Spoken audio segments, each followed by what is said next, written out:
إن الحمد لله نحمده ونستعينه ونستغفره ونعوذ بالله من شرور أنفسنا ومن سيئات أعمالنا.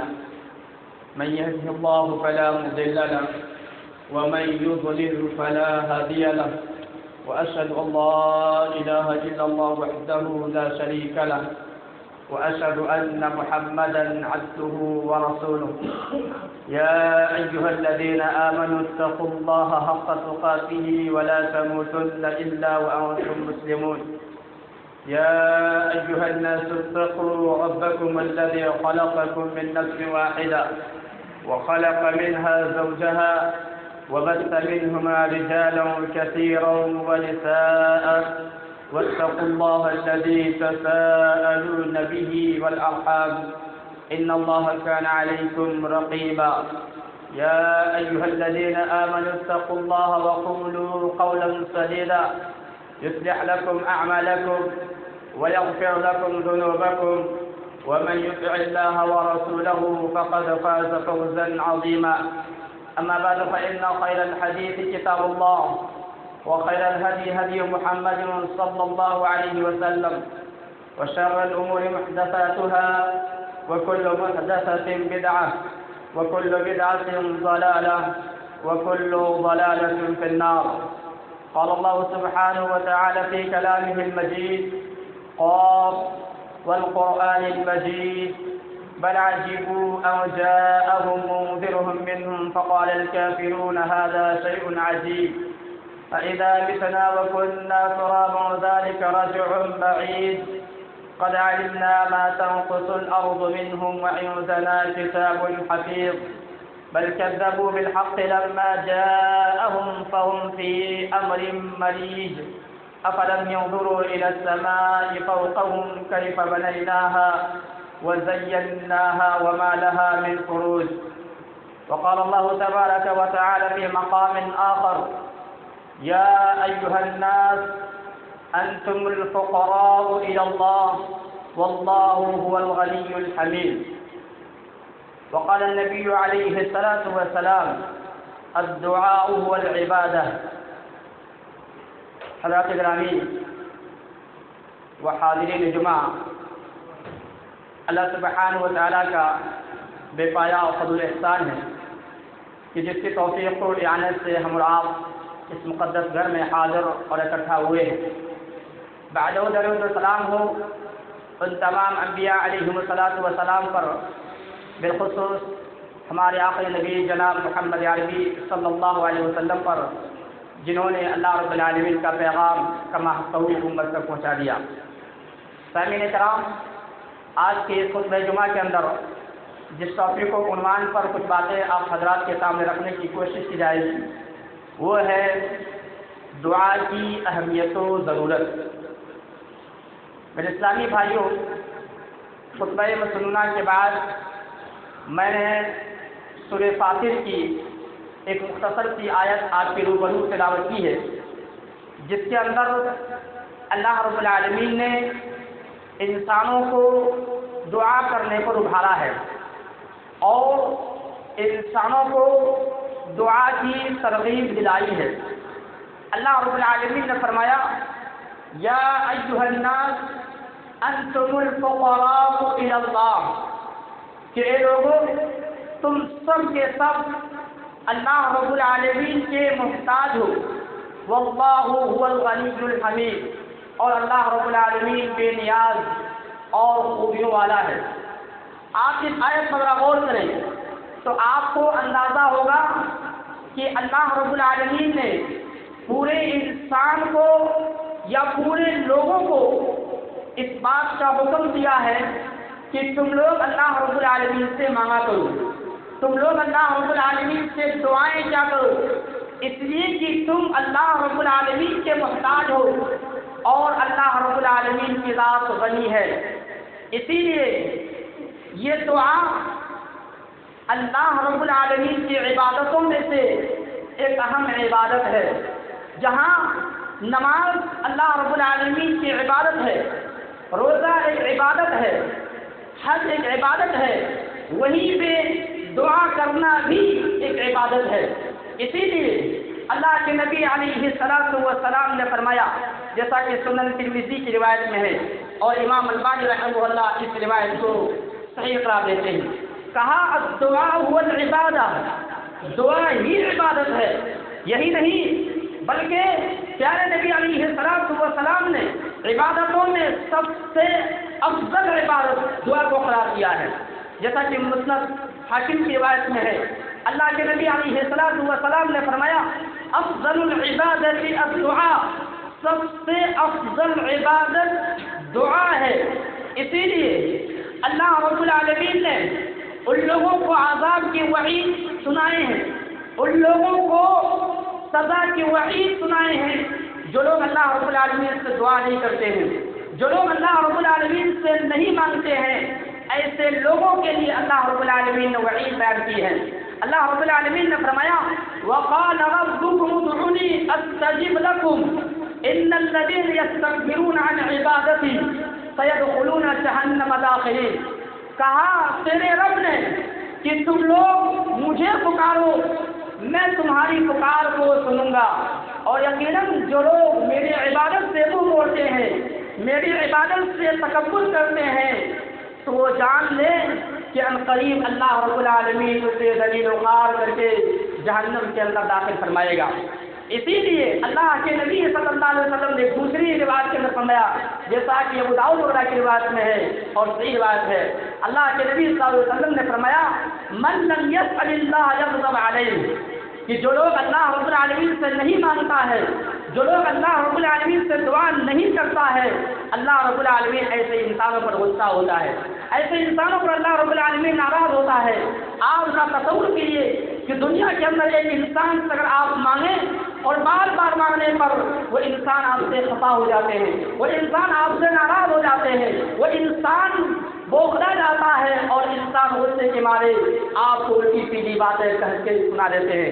لیکن اللہ رب العالمین کی ذات وہ ہے جو ذات نہ مانگنے پر ناراض ہوتے ہیں، جو ذات نہ مانگنے پر غصہ ہوتے ہیں، اور پوری امت کے انسانوں کو یہ حکم دیا کہ لوگ اگر تم چاہتے ہو کہ اللہ رب العالمین کی ناراضگی تم پر نہ ہو، اگر تم چاہتے ہو کہ اللہ رب العالمین کا غصہ تم پر نہ ہو، تو تم زیادہ سے زیادہ اللہ رب العالمین سے دعائیں کیا کرو، زیادہ سے زیادہ اللہ رب العالمین سے مانگا کرو۔ اور یہ دعا مومنوں کا بہت بڑا ہتھیار ہے، مومنوں کا بہت بڑا ہتھیار ہے۔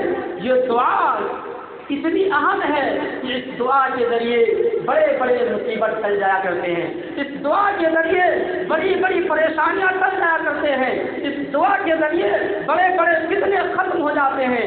اسی لیے اللہ کے نبی صلی اللہ علیہ وسلم نے فرمایا تھا ان الدعاء ينفع مما نزل ومما لم ينزل فعليكم عباد الله بالدعاء، کہا کہ لوگوں دعا ان مصیبتوں کے لیے، ان آزمائشوں کے لیے، ان پریشانیوں کے لیے بھی نفع بخش ہے جو مصیبت اور جو پریشانیاں نازل ہو چکی ہے، اور دعا ان مصیبتوں اور ان پریشانیوں کے لیے بھی نفع بخش ہے، فائدے مند ہے جو مصیبت ابھی نازل نہیں ہوئی ہے۔ اس لیے اے اللہ کے بندو زیادہ سے زیادہ اللہ رب العالمین سے دعا کرو، اس لیے اے بندو کثرت کے ساتھ اللہ رب العالمین سے مانگا کرو، کثرت سے اللہ رب العالمین سے دعا کیا کرو۔ میرے بھائیوں، دعا بہت ڈھیر سارے آداب قرآن و احادیث کے اندر بیان کیے گئے ہیں، ان میں سے دعا کا جو سب سے پہلا آداب ہے وہ یہ کہ انسان اللہ رب العالمین سے اخلاص کے ساتھ مانگے، اللہ رب العالمین سے خلوص کے ساتھ مانگے، تو اللہ رب العالمین ایسے بندے کی دعا کو قبول فرماتا ہے۔ اسی لیے اللہ رب العالمین نے قرآن کریم کے اندر فرمایا فَادْعُوا اللَّهَ مُخْلِصِينَ لَهُ الدِّينَ، کہ اللہ رب العالمین کے لیے اس کے دین کو خالص کرتے ہوئے اسی کو پکارو۔ میرے بھائیوں، اس آیت کریمہ کے اندر اللہ رب العالمین نے امت کو ایک حکم دے دیا کہ جب بھی تم اللہ رب العالمین سے مانگو، جب بھی تم اللہ رب العالمین سے دعا کرو تو اخلاص للہیت کے ساتھ مانگا کرو، خلوص کے ساتھ مانگا کرو۔ اسی طریقے سے دعا کے آداب میں سے ایک ادب یہ ہے کہ انسان جب دعا کرے تو ہاتھ اٹھا کر کے دعا کرے، اور جن جگہوں پہ ہاتھ اٹھا کر کے دعا کرنا جائز ہے انہی جگہوں پہ آپ جب بھی دعا کریں تو ہاتھ اٹھا کر کے دعا کریں. کیوں؟ اس لیے کہ ہاتھ اٹھا کر جو بندہ دعا کرتا ہے اللہ رب العالمین اس کے دعا کو جلدی قبول کرتا ہے. اس لیے کہ اللہ رب العالمین کو شرم محسوس ہوتا ہے, اللہ رب العالمین کو شرم و حیا آتی ہے کہ ہم اس بندے کے ہاتھ کو خالی لوٹا دیں. اسی لیے اللہ کے نبی صلی اللہ علیہ وسلم نے ارشاد فرمایا تھا, جیسا کہ سنن ترمذی کی روایت میں ہے, ان اللہ حی قریب یستحیی اذا رفع الرجل الیہ یدعو یدیہ ان یردہما صفرا. کہا کہ اللہ رب العالمین حیا والا ہے اور مہربان ہے, اور اللہ رب العالمین شرم محسوس کرتا ہے جب بندہ ہاتھ اٹھا کر کے اللہ رب العالمین سے مانگتا ہے تو اللہ رب العالمین کو شرم محسوس ہوتا ہے, اللہ رب العالمین کو حیا آتی ہے کہ ایسے بندے کے ہاتھ کو خالی لوٹا دیا جائے. اس لیے جب بھی ہم اور آپ کو دعا کرنے کی ضرورت پڑے اور دعا کریں تو ہم ہاتھ اٹھا کر کے دعا کریں تاکہ اللہ رب العالمین ہماری مانگی ہوئی چیز کو پورا کر دے. اسی طریقے سے میرے بھائیوں, جب انسان دعا کرے تو دعا میں اللہ رب العالمین کی حمد و ثنا بیان کرے اور نبی علیہ السلام پر درود کرے. کیوں؟ اس لیے کہ دعا کے آداب میں سے ایک ادب یہ ہے کہ انسان جب بھی اللہ رب العالمین سے دعا کرے, جب بھی اللہ رب العالمین سے مانگے تو وہ انسان اللہ رب العالمین کی تعریف و توصیف اور نبی صلی اللہ علیہ وسلم پر درود کے ذریعے مانگے. اللہ کے نبی علیہ السلام نے فرمایا, جیسا کہ سنن ترمذی کی روایت میں فضالہ بن عبید رضی اللہ تعالی عنہ سے بسند صحیح ثابت ہے کہ ہم لوگ اللہ کے نبی علیہ السلام کے پاس بیٹھے ہوئے تھے کہ ایک آدمی آیا اور نماز پڑھی, اور نماز پڑھنے کے بعد کہا اللہم اغفر لی وارحمنی, اے اللہ مجھے بخش دے, مجھے معاف فرما دے اور مجھ پر رحم فرما. فقال رسول اللہ صلی اللہ علیہ وسلم, تو اللہ کے نبی علیہ السلام نے فرمایا کہ تم نے جلدی بچائی ہے, تم نے جلدی کی ہے اے نمازی, اے نمازی تم نے جلدی کی ہے. اذا صلیت فقعدت فاحمد اللہ بما هو اہلہ. سنو, جب بھی تم نماز کے بعد یا دیگر اوقات میں دعا کرو تو تم سب سے پہلے اللہ رب العالمین کی تعریف بیان کرو, سب سے پہلے تم اللہ رب العالمین کی حمد و ثنا بیان کرو, وصلی علیہ اور مجھ پر درود بھیجو, تم مدعوہ پھر اللہ رب العالمین سے مانگو, پھر اللہ رب العالمین سے دعا کرو. اسی لیے فضالہ بن عبید رضی اللہ تعالیٰ عنہ کہتے ہیں کہ ایک دوسرا شخص آیا اور انہوں نے نماز پڑھی, اور نماز پڑھنے کے بعد اللہ رب العالمین کی حمد و ثنا بیان کی اور نبی صلی اللہ علیہ وسلم پر درود بھیجا. تو اللہ کے نبی صلی اللہ علیہ وسلم نے فرمایا ایھا المصلی ادعو تجب, کہ اے نمازی تم دعا کر تمہاری دعا قبول کی جائے گی, تم مانگو تمہارے مانگے ہوئے چیز کو اللہ رب العالمین پورا کریں گے. تو معلوم یہ ہوا کہ دعا کے آداب میں سے ادب یہ ہے کہ انسان جب بھی اللہ رب العالمین سے مانگے تو اللہ رب العالمین کی تعریف و توصیف اور نبی صلی اللہ علیہ وسلم پر درود پڑھ کر کے مانگے, اس لیے کہ اس سے اللہ رب العالمین بندے کی دعا کو قبول فرماتا ہے.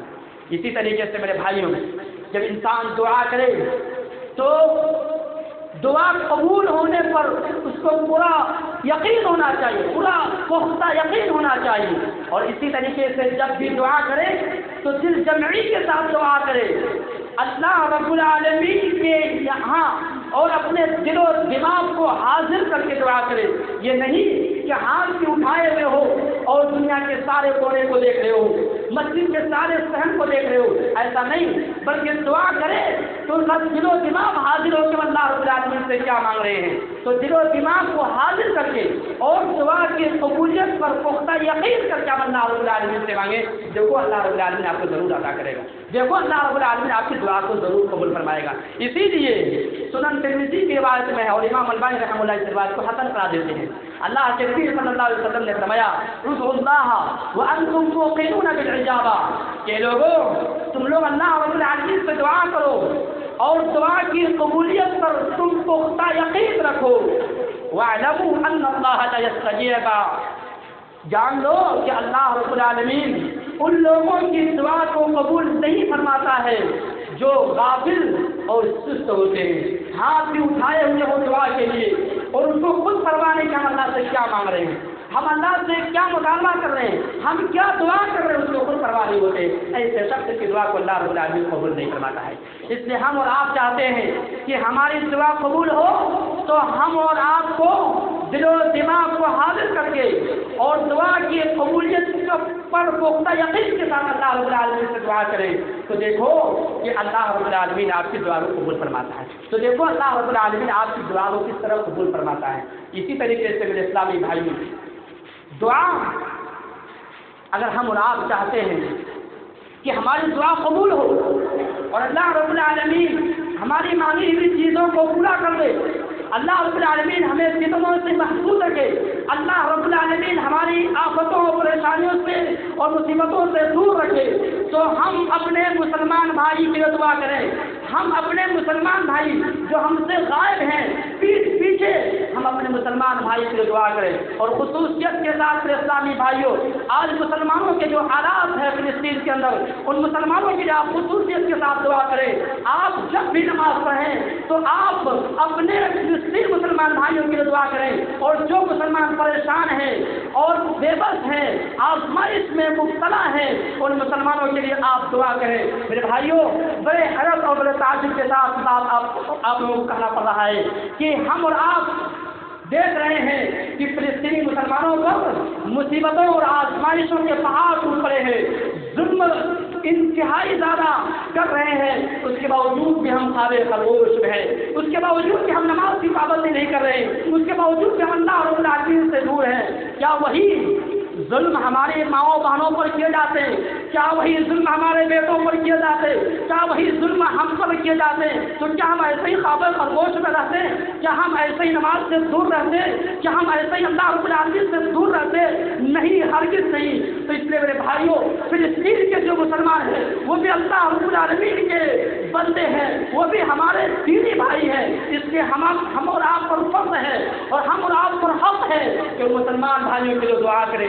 ہم مالی امداد نہیں کر سکتے ہیں، ہم مالی اعتبار سے ان کا تعاون نہیں کر سکتے ہیں، جسم کے ساتھ جان کے ساتھ ہم ان کا تعاون نہیں کر سکتے، دعا تو کر سکتے ہیں نا۔ اور سن لو، یہ فلسطین کے جو مسلمان ہیں، جو مظلوم مسلمان ہیں، وہ ہمارے دعاؤں کے محتاج ہیں۔ عرب کے لوگ اور عرب ممالک اور دیگر جو مسلم ممالک ہیں، وہ لوگ الحمدللہ مالی امداد انہیں کر رہے ہیں، مالی تعاون انہیں کر رہے ہیں، جس چیز کو انہیں سب سے زیادہ ضرورت ہے اور جس چیز کی وہ شدید ضرورت محسوس کر رہے ہیں، وہ ہم اور آپ کی دعا ہے۔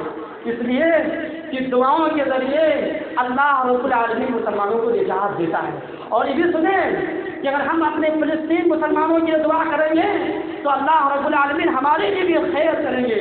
اگر ہم فلسطین مسلمانوں کے لیے دعا کرتے ہیں کہ اللہ العالمین انہیں ظالم لوگوں سے نجات دے دے، انہیں غاصب لوگوں سے نجات دے دے، انہیں دشمنوں سے نجات دے دے، تو ہم اور آپ بھی ہندوستانوں میں دشمنوں سے نجات پائیں گے اور ہم اور آپ بھی ظالم لوگوں سے محفوظ رہیں گے۔ لیکن جب ہم ان بھائیوں میں کوئی پرواہ نہیں کریں گے تو یقین مانو وہ دن دور نہیں جب ہم پر بھی ظلم ڈھائے جائیں گے، وہ دن دور نہیں جب ہم پر بھی دشمن وار کریں گے، تب افسوس ہوگا اور تب پچھتاوا ہوگا کہ کاش ہم ان کی دعا کی ہوگی۔ تو اللہ رب العالمین آج ہمیں اس مصیبت میں مبتلا نہیں کرتے۔ اس لیے میرے بھائیوں، ہم اور آپ کو کثرت کے ساتھ فلسطین مسلمانوں سے دعا کرنا چاہیے، اور خصوصیت کے ساتھ جو غزہ کے مسلمان ہیں ان مسلمانوں کے لیے دعا کرنا چاہیے۔ مسلمانوں کے ساتھ جو ظلم کے پہاڑ پر جا رہے ہیں بھائیوں، چھوٹے چھوٹے بچے اور چھوٹے چھوٹے بچیاں بالکل شہید ہو رہے ہیں، اور قیامت جیسا ہولناک منظر ہے غزہ میں میرے بھائیوں، اور ہم ہیں کہ نہ نماز پڑھ رہے ہیں۔ اللہ رب العالمین نے فرمایا یا الذین آمنوا استعینوا بالصبر والصلاۃ، کہ لوگوں نماز کے ذریعے اللہ رب العالمین سے مدد طلب کرو۔ ہم کیسے دعا کریں گے؟ ہماری دعا کیسے قبول ہوگی؟ ہم نماز سے دور ہیں، ہم اللہ رب العالمین سے دور ہیں، اور وہاں غزہ کے مسلمانوں پر، فلسطین کے مسلمانوں پر انبیاء کے سرزمین پر ظلم توڑے جا رہے ہیں، اور ہم خواب خرگوش میں ہیں۔ ہماری حالت یہ ہے کہ ہماری دعا ان فلسطینوں کے لیے نہیں اٹھ رہے ہیں، اس سے ہم اور آپ اپنے ایمان کا جائزہ لیں، ہم اور آپ اپنے ایمان کا تجزیہ کریں۔ مومنوں کی حالت تو اللہ رب العالمین نے یہ ذکر کی ہے، جیسا کہ صحیح بخاری اور صحیح مسلم کی روایت میں ہے، مثل المؤمن فی توادهم وتراحمهم وتعاطفهم كمثل الجسد الواحد اذا اشتكى منه عضو تداعى له سائر الجسد بالسهر والحمى۔ کہا کہ مومنوں کی مثال آپس میں محبت کرنے میں، شفقت کرنے میں اور ان کے ساتھ تعاون کرنے میں ایک جسم کے مانند ہے، کہ جس طریقے سے مسلمان کے ایک جسم پر اگر خراش آ جاتا ہے تو پورے مسلمانوں کی تکلیف محسوس کرتا ہے، جس طریقے سے مسلمانوں کے جسم میں کوئی پریشانی ہوتی ہے تو وہ سارے مسلمانوں کے لیے پریشان ہو جایا کرتے ہیں، سارے مسلمانوں کی پریشانی کو سمجھتے ہیں۔ یہ مسلمانوں کا اور مومنوں کا اللہ رب العالمین نے مثال دیا ہے جسم کے ساتھ۔ اس سے میرے بھائیوں، ہم مسلمان ہیں اور ہمارے مسلمانوں پر ظلم ڈھائے جا رہے ہیں، پھر بھی ہم دعا نہیں کر رہے، پھر بھی ہم ان کے حق میں دعائیں خیر نہیں کر رہے، ہمارا ایمان بڑا کمزور ہو گیا اور ہم اور آپ کو اپنے ایمان کا جائزہ لینا چاہیے کہ ہمارے مسلمان بھائی پر ظلم ڈھائے جا رہے ہوں، پھر بھی ہم دعا نہیں کر سکتے۔ جو ہمارے اختیار ہے، جو ہمارے اختیار میں ہے، اس چیز کو ہم اور آپ دعا نہیں کر رہے۔ اسی لیے اللہ کے نبی صلی اللہ علیہ وسلم نے فرمایا تھا، کہا کہ دعوت المرء المسلم لاخیہ بظہر الغیب مستجابہ۔ کہا کہ تم چاہتے ہو کہ تمہاری دعا قبول ہو جائے، تم چاہتے ہو کہ تمہاری دعا اللہ رب العالمین کے دربار میں قبول ہو جائے، تو تم ایک طریقہ یہ اختیار کرو کہ تم اپنے مسلمان کے لیے پیٹھ پیچھے دعا کرو، تم اپنے غائب مسلمانوں کے لیے دعا کرو۔ جب آپ غائب مسلمانوں کے لیے اپنے مسلمان بھائی کے پیٹھ پیچھے آپ دعا کریں گے تو یہ دعا قبول کی جائے گی۔ اور کہا اللہ کے نبی صلی اللہ علیہ وسلم، اللہ کے نبی صلی اللہ علیہ وسلم نے ان رأسہ ملک مؤکل کہ ایک فرشتہ اس کے سر کے پاس ہوتے ہیں، کلما دعا لأخیہ بظہر، کہا کہ جب بھی کوئی مسلمان بھائی اپنے دوسرے مسلمان بھائی کے پیٹھ پیچھے خیر کی دعا کرتا ہے، بھلائی کی دعا کرتا ہے، قال الملک المؤکل، تو فرشتہ جو اس کے پاس موجود ہوتے ہیں وہ کہتا آمین، اے اللہ تو قبول فرما، وَلَكَ بِمِثْلِ، اور اے اللہ تو ان کو بھی وہی چیز عطا فرما جو یہ اپنے بھائی سے مانگتا ہے۔ اگر ہم اور آپ فلسطین مسلمانوں کے لیے دعا کرتے ہیں کہ انہیں ظالم سے نجات دے دے، دشمنوں سے نجات دے دے، تو ان کے لیے ہماری دعا قبول بھی کی جائے گی اور ہم بھی ظالم سے محفوظ رہیں گے، ہم بھی دشمن سے محفوظ رہیں گے، ہمارے اوپر بھی ظلم نہیں ڈھائے جائیں گے اگر ہم ان کے لیے دعا کرتے ہیں۔ کیوں؟ اس لیے کہ فرشتے ہمارے لیے دعا کرتے ہیں، فرشتے ہمارے لیے دعا کرتے ہیں کہ اللہ اس کو بھی وہی چیز عطا فرما جو اپنے غائب مسلمان کی دعا کر رہے ہیں، جو اپنے پیٹھ پیچھے مسلمان کے لیے دعا کر رہے ہیں۔ اسی لیے میرے بھائیوں، پیٹھ پیچھے مسلمانوں کے لیے دعا کرنا یہ انبیاء کا طریقہ ہے، یہ انبیاء کی سنت ہے۔ آپ قرآن پڑھیے، نوح علیہ السلام کی سیرت پڑھیے، نوح علیہ السلام کے بارے میں اللہ رب العالمین نے کہا رب اغفر لی ولوالدی ولمن دخل بیتی مؤمنا وللمؤمنین والمؤمنات۔ نوح علیہ السلام رب العالمین کے دربار میں دعا کرتے ہیں کہ الہ العالمین میری دعا قبول فرما لے، الہ العالمین مجھے بخش دے، میرے والدین کو بخش دے، اور ان تمام مسلمان مرد و عورت، ان تمام مومن مرد و عورت کو بخش دے جو ہمارے گھر کے اندر داخل ہوئے۔ معلوم یہ ہوا کہ انبیاء علیہ السلام بھی اپنے غائب مسلمان بھائیوں کو دعا کرتے تھے، اپنے مسلمان بھائی کے لیے پیٹھ پیچھے دعا کرتے تھے۔ اس لیے یہ انبیاء کا طریقہ ہے کہ انبیاء اپنے غائب مسلمان بھائیوں کے لیے دعا کرتے تھے، اپنے غائب مومنوں کے لیے دعا کرتے تھے۔ اسی لیے آپ ابراہیم علیہ السلام کو پڑھیے، ابراہیم علیہ السلام کیا دعا کرتے ہیں اللہ رب العالمین سے؟ رب اغفر لی ولوالدی وللمؤمنین یوم یقوم الحساب، اے اللہ مجھے بخش دے اور میرے والدین کو بخش دے اور مومنین کو بخش دے جس دن حساب کے لیے کھڑے کیے جائیں۔ یہ کون دعا کر رہے ہیں؟ خلیل اللہ ابراہیم علیہ السلام اللہ رب العالمین سے اپنے غائب مومن مرد، اپنے غائب مومن مرد و عورت اور اپنے غائب مسلمان مرد و عورت کے لیے پیٹھ پیچھے دعا کر رہے ہیں کہ جتنے بھی مومنین ہیں، چاہے یہاں موجود ہو یا نہ ہو، اے اللہ ان پر رحم فرما، اے اللہ ان پر بخش دے، اے اللہ انہیں معاف فرما دے۔ اسی لیے اللہ کے نبی علیہ الصلوۃ والسلام کو پڑھیے آپ، اللہ کے نبی علیہ الصلوۃ والسلام کو اللہ رب العالمین نے حکم دیا کہ اے نبی آپ اپنے مومنین بھائی سے دعا کیجیے، جو غائب ہیں ان کے لیے بھی اور جو موجود ہیں ان کے لیے بھی، جو آپ کے پاس ہے ان کے لیے بھی اور جو آپ کے پاس نہیں ہے ان کے لیے بھی آپ دعا کیجیے۔ اللہ رب العالمین نے فرمایا قرآن کریم کے اندر فَاعْلَمْ أَنَّهُ لَا إِلَٰهَ إِلَّا اللَّهُ وَاسْتَغْفِرْ لِذَنبِكَ وَلِلْمُؤْمِنِينَ وَالْمُؤْمِنَاتِ کہ نبی جان لیجیے کہ اللہ رب العالمین کے سوا کوئی حقیقی معبود نہیں ہے، وَاسْتَغْفِرْ لِذَنبِكَ اور آپ اپنے گناہوں کے لیے معافی مانگا کیجیے، وَلِلْمُؤْمِنِينَ وَالْمُؤْمِنَاتِ اور جو مومن مرد ہیں اور جو مومن عورت ہیں ان کے لیے بھی آپ استغفار کی دعا۔ معلوم یہ ہوا کہ مسلمانوں کے لیے پیٹھ پیچھے دعا کرنا یہ انبیاء کا طریقہ ہے، یہ انبیاء کی سنت ہے، اس لیے ہم اور اس سنت کو زندہ کریں۔ ہم میں سے جو مسلمان بھائی ہمارے سامنے نہیں ہیں ان کے لیے دعا کریں، پیٹھ پیچھے دعا کریں، تعریف کے لیے نہیں، اپنے برکت کے لیے نہیں، اللہ رب العالمین کے رضا کے لیے دعا کریں، اپنا حق اور اپنا فرض سمجھتے ہوئے دعا کریں۔ جب آپ مسلمان بھائی کے لیے پیٹھ پیچھے دعا کریں گے تو آپ کے لیے بھی وہی چیز عطا ہوں گے جو آپ اپنے مسلمان بھائی کی دعا کرتے ہیں۔ اسی لیے میرے بھائیوں آپ سیرت سے صحابہ پڑھیے، صحابہ کرام کی سیرت پڑھیے، آپ کو اندازہ ہوگا ان میں دردہ رضی اللہ تعالیٰ عنہ بیان کرتی ہے کہ ابو دردہ رضی اللہ تعالیٰ عنہ کے پاس ایک صحیفے تھا، ایک کاپی تھا جس میں 360 دوستوں کے نام تھے۔ کون دوست؟ اللہ کے لیے جو دوستی کیے تھے، 360 دوستوں کا نام تھے، اور ابو دردہ رضی اللہ تعالی عنہ ہر رات قیام اللیل تہجد میں ان 360 دوستوں کے لیے دعائیں کرتے تھے۔ جو غائب تھے، جو موجود نہیں تھے، پیٹھ پیچھے ابو دردہ رضی اللہ تعالی عنہ 360 اپنے دوستوں کے لیے تہجد میں دعا کرتے ہیں۔ اسی طریقے سے میرے بھائیوں ابو حمدون کے بارے میں آتا ہے کہ ان کے 300 ساتھی تھے اور ہر رات میں اٹھ کر کے تہجد میں ان 300 ساتھیوں کا نام لے کر کے دعائیں کرتے تھے۔ ان کی بیوی نے کہا کہ کاش یہ دعا آپ اپنے لیے کر لیے ہوتے تو کیا ہی اچھا ہوتا۔ ابو حمدون نے کیا کہا کہ اے میری بیوی کیا تم نہیں چاہتے ہو کہ میرے لیے اللہ کے برگزیدہ فرشتے دعا کریں؟ کیا تم پسند نہیں کرتے ہو کہ میرے لیے اللہ کے فرشتے دعا کریں؟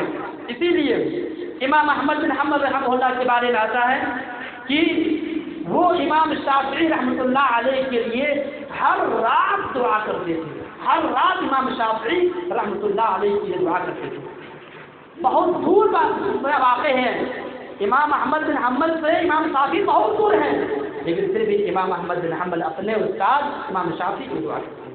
اس سے میرے بھائیوں مسلمانوں کے پیٹھ پیچھے دعا کرنا یہ انبیاء کا طریقہ ہے، یہ انبیاء کی سنت ہے، اس لیے ہم اور آپ ان کے لیے دعائیں کریں۔ بالخصوص ابھی جو مسلمانوں کے جو حالات ہیں شام و فلسطین میں، ان مسلمانوں کے لیے ہم اور آپ دعا کریں۔ کیوں؟ اس لیے دعا میں بڑی طاقت ہے، دعا میں بڑی طاقت ہے۔ دعا سے وہ مصیبتیں ٹل جاتے ہیں، وہ مصیبتیں ہٹ جاتے ہیں جو کسی اور چیزوں سے نہیں ٹل سکتے ہیں، جو انسان کے طاقت سے باہر ہوتے ہیں، وہ چیزیں بھی ان دعاؤں کے ذریعے ٹل جاتے ہیں۔ دعاؤں کی طاقت کا آپ اندازہ لگانا چاہتے ہیں، آپ جنگ بدر کا واقعہ پڑھیے۔ جنگ بدر میں نبی علیہ السلام جب کافروں کے سامنے آمنے سامنے ہوتے ہیں تو نبی علیہ السلام کیا دیکھتے ہیں کہ کافروں کی تعداد 1000 ہے اور مسلمانوں کی تعداد 313 اور کچھ سیرت میں 319 کی جاتا ہے، لیکن غالباً 313 مسلمانوں کی تعداد ہے۔ نبی علیہ السلام نے دیکھا کہ ہم مسلمانوں کے پاس اسلحہ نہیں ہے، ہتھیار نہیں ہے، سواری نہیں ہے۔ کیوں؟ اس لیے کہ نبی علیہ السلام جنگ کے لیے گئے ہی نہیں تھے۔ نبی علیہ السلام مسلمانوں کے لیے جہاد کے لیے نکلے ہی نہیں تھے، اس لیے وہ لوگ کے پاس ہتھیار نہیں تھے، اسلحہ نہیں تھے، جانور نہیں تھے، سواری نہیں تھے۔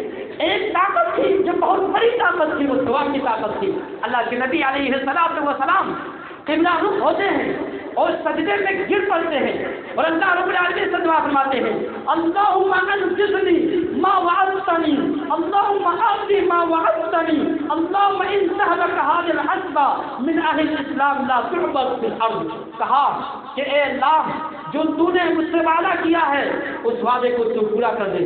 اے اللہ تو نے مجھ سے وعدہ کیا تھا کہ میں تیرے وعدے تیرے سامنے حاضر ہوں, تمہاری مدد فرماؤں گا. اے اللہ آج وہ دن آ گیا, اللہ تو آج میری مدد فرما. اے اللہ اگر یہ چند جماعتیں چند گروہ اس جنگ میں شہید ہو جاتے ہیں تو اے اللہ زمین میں تیری عبادت کے کوئی نہیں رہے گی.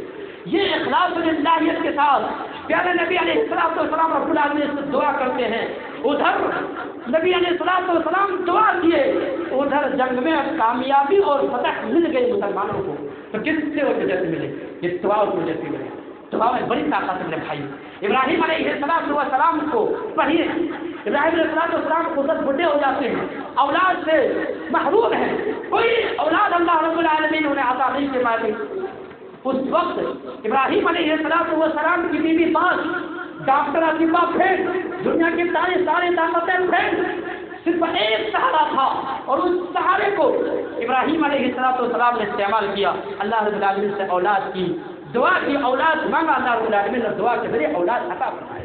اسی طریقے سے حضرت یونس علیہ السلام کو کون نہیں جانتا, جو مچھلی کے پیٹ میں چلے گئے تھے, کیا نکلنے کا کوئی راستہ تھا؟ کیا اس کے اندر طاقت تھی کہ مچھلی سے باہر نکل سکتے تھے؟ نہیں, کوئی طاقت نہیں تھی. وہاں پر ایک ہی طاقت تھی, دعا کی طاقت تھی. یونس علیہ السلام نے دعا کی اللہ رب العالمین سے. اس دعا کا اثر یہ ہوا, اس دعا کی طاقت یہ ہوئی کہ اللہ رب العالمین نے مچھلی کو حکم دیا اور یونس علیہ السلام اس دعا کی طاقت سے پھر صحیح سالم دنیا کے اندر آ جاتے ہیں. اس سے میرے بھائیوں ہم اور آپ کو دعا کثرت کے ساتھ کرنا چاہیے. ہم اور آپ ایک ہی چیز غزہ اور فلسطین کے مسلمانوں کے لیے کر سکتے ہیں اور وہ ہے دعا. اس لیے ہم اور آپ کثرت کے ساتھ دعا کریں, اٹھتے بیٹھتے چلتے پھرتے آپ دعا کریں. اور یہ بات آپ سن لیں, دعا ایک اہم عبادت ہے. اگر آپ کو دعا سے کچھ حاصل نہیں ہو رہے ہیں, آپ دعا کر کے تھک کر کے آپ کو کچھ حاصل نہیں ہو تو ثواب سے ملے گا, کیونکہ عبادت ہے اور عبادت کا ثواب ملتا ہے. آپ جتنے دعا کریں گے اتنے ہی آپ کو ثواب ملے گا.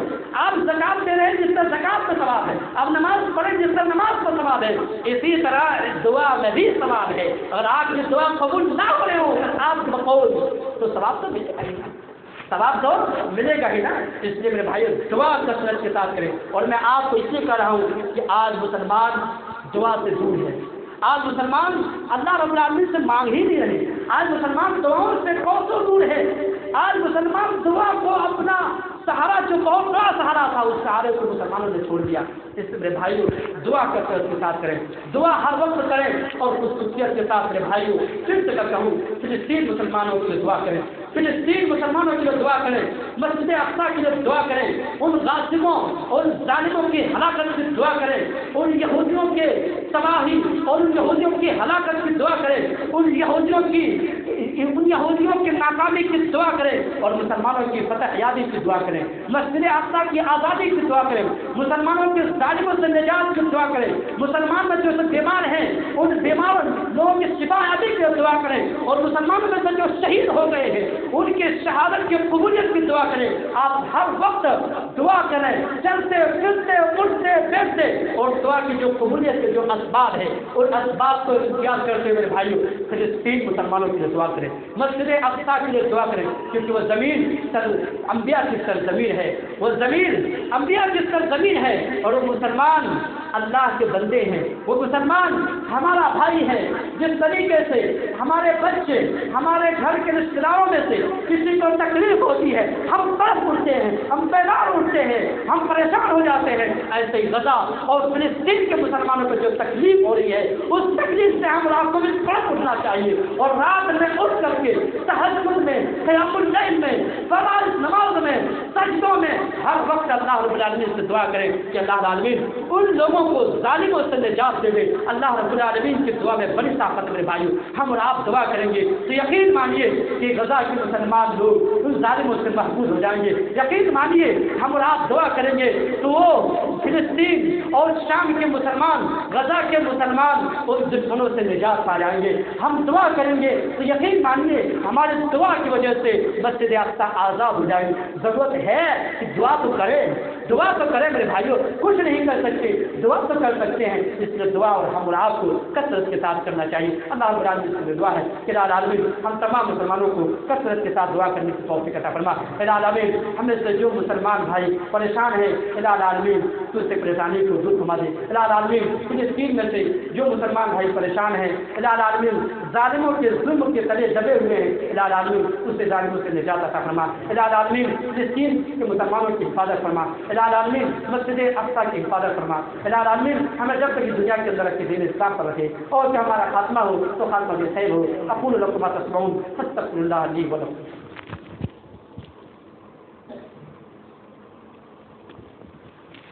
ان الحمد لله نحمده ونستعينه ونستغفره ونعوذ بالله من شرور انفسنا ومن سيئات اعمالنا من يهده الله فلا مضل له ومن يضلل فلا هادي له واشهد ان لا اله الا الله وحده لا شريك له واشهد ان محمدا عبده ورسوله. أما بعد فإن خير الحديث كتاب الله وخير الهدي هدي محمد صلى الله عليه وسلم وشر الأمور محدثاتها وكل محدثة بدعة وكل بدعة ضلالة وكل ضلالة في النار. قال الله سبحانه وتعالى إن الله وملائكته يصلون على النبي يا أيها الذين آمنوا صلوا عليه وسلموا تسليما. اللهم صل على محمد وعلى آل محمد كما صليت على إبراهيم وعلى آل إبراهيم إنك حميد مجيد. اللهم بارك على محمد وعلى آل محمد كما باركت على إبراهيم وعلى آل إبراهيم إنك حميد مجيد. عباد الله رحمكم الله إن الله يأمر بالعدل والإحسان وإيتاء ذي القربى وينهى عن الفحشاء والمنكر والبغي يعظكم لعلكم تذكرون. اذكروا الله يذكركم ولذكر الله أكبر والله يعلم ما تصنعون.